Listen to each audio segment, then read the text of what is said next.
నమస్తే అన్న అందరికీ నమస్కారం. భారతదేశం మరియు పాకిస్తాన్ మధ్య సీజ్ ఫైర్ కాల్పుల విరమణ ఒప్పందం అయితే జరిగింది. అలాగే దీనికి సంబంధించి కువైట్ దేశం తన యొక్క స్పందనను అయితే తెలియజేసింది. దీనికి సంబంధించి కువైట్ విదేశీ వ్యవహారాల మంత్రిత్వ శాఖ కీలక ప్రకటన చేసింది.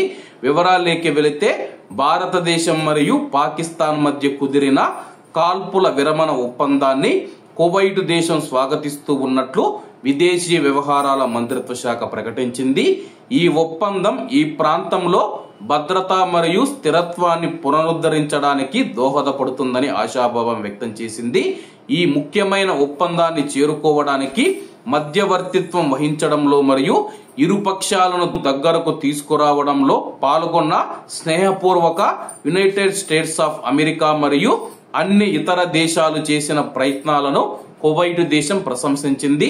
ప్రాంతీయ మరియు అంతర్జాతీయ స్థాయిలో వివాదాలు మరియు సంఘర్షణలను పరిష్కరించడానికి ఒక మార్గంగా సంభాషణ మరియు దౌత్య పరిష్కారాలకు మద్దతు ఇవ్వడంలో కువైట్ తన దృఢమైన మరియు స్థిరమైన స్థానాన్ని పునరుద్ఘాటించింది.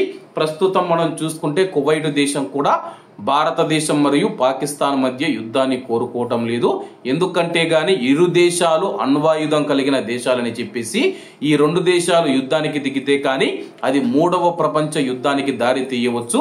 అలాగే కువైట్ దేశం ఈ యొక్క కాల్పుల విరమణ ఒప్పందాన్ని మనం చూసుకుంటే స్వాగతించడం జరిగింది. అలాగే కువైట్ దేశం ఉగ్రవాదానికి వ్యతిరేకమని చెప్పేసి అలాగే భారతదేశం తీసుకున్న చర్యలకు మద్దతు ఇస్తూ ఉన్నట్లు గతంలో ప్రకటించిన విషయం అందరికీ తెలిసిందే. అలాగే ప్రస్తుతం మనం చూసుకుంటే కువైట్ రాజుగారు కానీ కువైట్ దేశం కానీ ప్రస్తుతం ఈ నిర్ణయాన్ని స్వాగతించడం జరిగింది. మరి కువైట్ లో ఉన్న భారతీయులు ఎవరైతే ఉన్నారో మీ యొక్క నిర్ణయాన్ని కామెంట్ రూపంలో తెలియజేయండి.